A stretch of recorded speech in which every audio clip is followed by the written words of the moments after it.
सैयद जवाद, देखिए दो तरह की चीजें हो रही है। जश्न कोई नहीं मना रहा है, मैं खुल के कहता हूँ चैनल पे, जश्न कोई नहीं मना रहा है। दो तरह की चीजें हो रही है। एक तो अरे सैयद जवाद सुन लीजिए, पहले मेरी बात सुन लीजिए। आप मुख्तार के फैन होंगे, हम लोग नहीं है, रिलैक्स रहिए थोड़ा सा। नहीं, आप फैन है, आपके चेहरे से दिख रहा है। मुख्तार को फॉलो, उनकी विचारधारा को फॉलो करते रहे होंगे। सुन लीजिए, अब कह रहे हैं दिन रात। अरे भाई साहब, आप अपने वक्तव्य में कह रहे हैं दिन याद रखा जाएगा, इससे बड़ी बात क्या हो सकती है?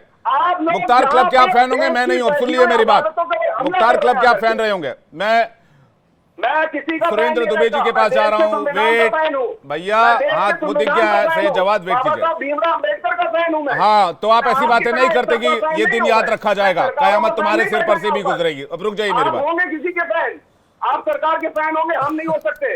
अब आपको मिर्ची क्यों लग रही है, क्यों तकलीफ हो रही है? एक सेकंड, मैं सुरेंद्र दुबे जी के पास जा रहा हूँ। सुरेंद्र दुबे जी, आपने पूरी डिबेट सुनी अभी तक की और आपने सबका पक्ष भी सुना। लगता है आपको कि आज की तारीख में इस तरह की बहस होनी चाहिए कि भाई मुख्तार अंसारी के ऊपर जश्न मनाया जा रहा है या फिर उसकी हत्या कर दी गई, जबकि सारा फैक्ट पब्लिक डोमेन में और मजिस्ट्रियल जांच के आदेश भी दे दिए गए हैं? देखिए विवेक, डिबेट के उत्तरार्ध में उलझ गए लोग और डिबेट हमें किस बात पर करनी थी उसके बजाय ये हो गया कि कोई आप पर आरोप लगाने लग गया और दूसरे सज्जन ने कहा कि आप अपनी सफाई दिए, पहले तो आप बहुत अच्छे आदमी थे, आज क्यों खराब आदमी हो गए। यहाँ पर आके बात टिक गई। देखिए, जब तक हम ये दृष्टिकोण नहीं अपनाएंगे कि गलत को गलत कहें, सही के सही कहें। हमने देखिए अपने पूर्व वक्तव्य में साफ कहा कि जैसे आज मुख्तार की चर्चा हो रही है और ही वाज ए क्रिमिनल, इसमें कोई दो राय नहीं है। हाँ, जब उसको कहते हैं कि साहब वो देशद्रोही था, तो देश के खिलाफ कुछ नहीं कर रहा है, वो समाज का दुश्मन था, क्राइम करता था, उसकी उसी ढंग से निंदा होनी चाहिए। और जो एक तरीका है कि भाई एक के बजाय 5 डॉक्टरों से पोस्टमार्टम करा दिया गया, हम मान लेते हैं कि उनके परिवार वालों को विश्वास नहीं है, फिर भी हमें डेमोक्रेसी में टूल तो एकमात्र लॉ एजेंसीज हैं। फिर उसकी जांच का भी आदेश हो गया, उसकी जांच से आप संतुष्ट ना हो तो आप आगे चले जाइएगा। बिल्कुल सही बात है। अभी ने लखनऊ जेल का बताया, तो जिस समय राजेंद्र तिवारी जी की हत्या हुई थी उस समय मैं एक्टिव जर्नलिज्म में था और मेरा ऑफिस भी उसी एरिया के अगल बगल में था।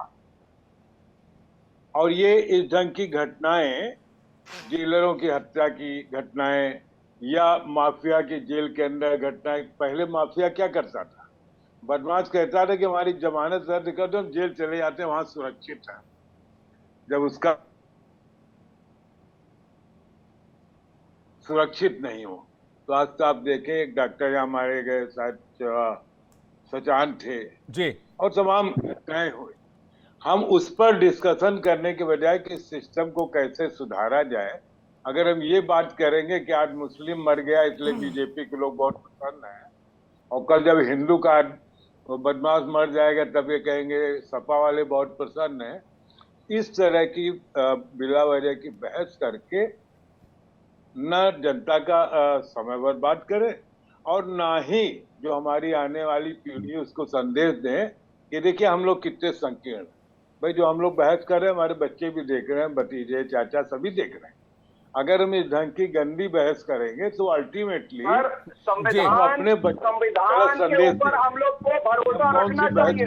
लेकिन आप बताइए सर, आप मेरी बात ठीक है मुख्तार। नहीं, संविधान कहाँ खत्म हो गया? मैं एसके अवस्थी जी से पूछ लेता हूँ। सैयद जवाद रुक जाए थोड़ा, मैं दानिश कुरैशी जी इसके बाद आपके पास आ रहा हूँ। एसके अवस्थी जी, इसमें संविधान और लोकतंत्र कहाँ से आ गया? एसके अवस्थी जी एक सेकंड रुक जाइए। सैयद जवाद एसके अवस्थी जी को लेकर आए, दानिश कुरैशी जी को लेकर आए बड़े स्क्रीन पर। एसके अवस्थी जी, देखिए, जहां तक संविधान और इनका प्रश्न है तो शासन के प्रशासन के उस पर कौन संविधान। भाई, जेल में हमारी ड्यूटी है कि हम हर तरह से सुरक्षित रखें आदमी को, प्रयास हमारा यही रहता है। लेकिन इनके खुद ही गैंगवार, इतने दिक्कतें हैं, इतनी परेशानियां हैं, और जो आदमी लगातार 24 साल तक जेल के अंदर रहेगा, दाइंड क्या होगा उसका? उसके अंदर अंदर तो टूट के वैसे मरता तो आदमी बाहर भी है अंदर भी, इसमें तो कोई खास बात ऐसी है नहीं। कह रहे जेल के अंदर सेटअप कर दिया गया। परिवार का भी यही आरोप है और सैयद जवाद का भी यही आरोप है कि जेल के अंदर, जबकि जेल प्रशासन नहीं, की ओर से ये 2 दिन बात पहले मैं खबर तो मैंने चलाई इससे- थी कि पहले डिप्टी जेलर खाना चखते थे, फिर वहां पर एक स्टाफ खाना चखता था, तब जाकर खाना मुख्तार को दिया जाता था।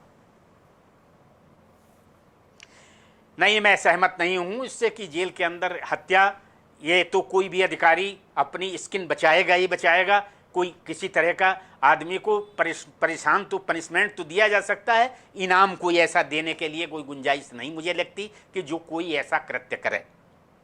ठीक है, दानिश कुरैशी जी कुछ कहना चाह रहे हैं। दानिश कुरैशी जी, देखिए, पूर्व जेलर साहब ने एक घटना का एक वारदात बताई कि इस तरीके का मामला हुआ और मुख्तार अंसारी साहब ने जो है उनके सामने पिस्टल निकाल ली। अब मैं जो आप समझा रहा हूं, आप विवेक बहुत ध्यान से सुनिएगा। उन्होंने वही किया जो कानूनन था, उन्होंने उनको गोली तो नहीं मारी ना, जाके एफआईआर दर्ज की। तो तरीका यही है कि जब वो जुडिशियल कस्टडी में है तो उसका तरीका है। हम यही सवाल कर रहे हैं कि अदालत ने जो भी फैसला उनको कारावास के लिए दिया है उसको फुलफिल कराने की जिम्मेदारी सरकार की है। अब अगर कहीं कोई ये आरोप आता है कि भाई उनकी हत्या की गई है या उनके जहर में कुछ किया गया है, तो उस पर तफ्तीश तो होगी ना। अगर कोई तफ्तीश करेगा या कोई सवाल उठाएगा तो आपको सवाल उठाने से भी आपत्ति है, तो विवेक वो तो ठीक नहीं है।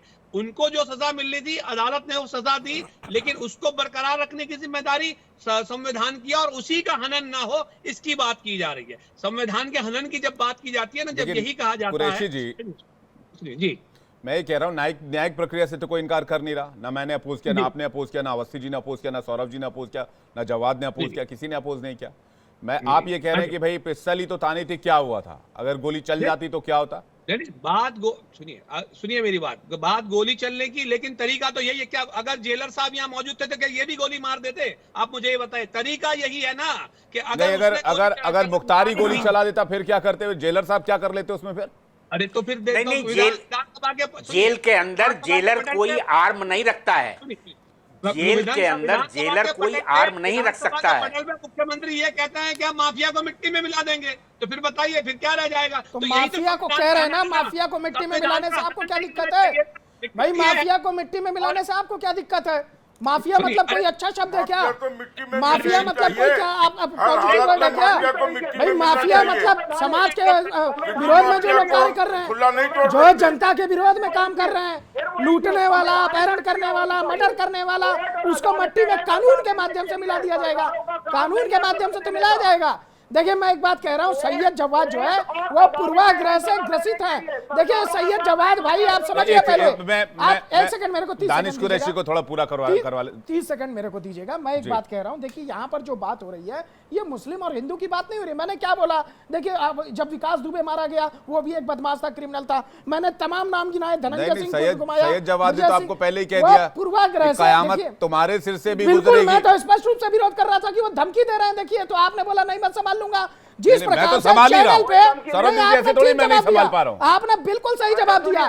जिस प्रकार से ये इतने आवेश में है एक क्रिमिनल को लेकर के, एक ऐसे व्यक्ति को लेकर के जिसने लाखों लोगों की हत्या की है, 65 से अधिक मुकदमे दर्ज है। और सुना सैयद जवाद, भूल से गलती मत कर देना, लूंगा, लेकिन इस वक्त कृष्णानंद राय के बेटे पीयूष राय हमारे साथ जुड़ गए। पीयूष राय हमारे साथ जुड़ गए। सर एक सेकंड, सौरभ दुबे जी, पीयूष राय जी हमारे साथ जुड़ गए। पीयूष जी स्वागत है आपका इंडिया डेली पर।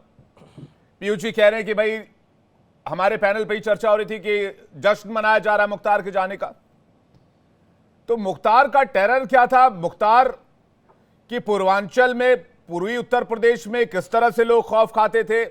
आपके परिवार के साथ क्या हुआ था? दर्शक जानना चाहते हैं, आज जरा बताइए पीयूष जी। देखिए, मुख्तार एक सामान्य गुंडे से लेकर माफिया बनने की तक की जो कि सफर रही है, उसमें सबसे बड़े 2017 से पूर्ववर्ती सरकारों का सबसे बड़ा उसमें रोल रहा है। चाहे वो किसी की भी सरकार रही हो, चाहे समाजवादी हो, चाहे बहुजन हो, चाहे किसी की भी सरकार रही हो, उसके संरक्षण में ये एक मामूली सा गुंडा इतना बड़ा माफिया बना। और माफिया ही नहीं अपितु ऐसे ऐसे लोगों की हत्या में शामिल और उसके षड्यंत्र में शामिल रहा। चाहे वो मऊ के सबसे बड़े ठेकेदार मन्ना सिंह की हत्या हो, मऊ का दंगा हो, चाहे हमारे पिताजी की हत्या हो, तो इन लोगों के हत्या में शामिल रहना, इन हत्याओं को साजिशन कराना।